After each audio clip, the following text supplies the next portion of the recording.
are over at Springhouse Gardens with Richard Weber, and even though we're over at House in the show today talking about transitioning your home into fall, because before we know it, everything's going to be pumpkin spice latte everything.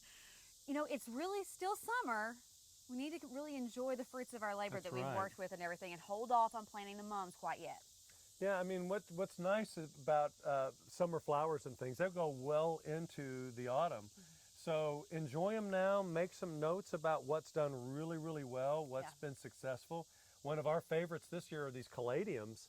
And a lot of times you don't think about caladiums being sun tolerant, but these have just done beautifully out in full sun.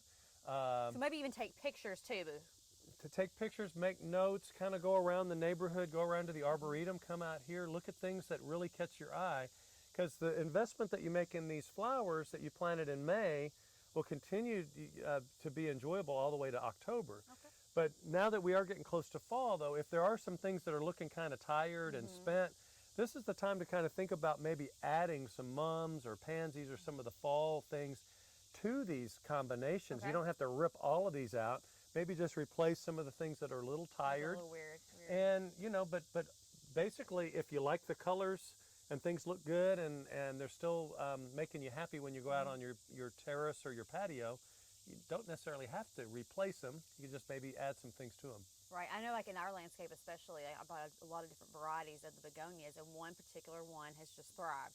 Even through my dog jumping off and on the porch, probably trampling through them a little bit. So I know next year that I'm going with all pink. Well, and that's what we try to do too. There's certain plants that were really popular this year, so and then certain ones that we're dumping now because nobody bought them.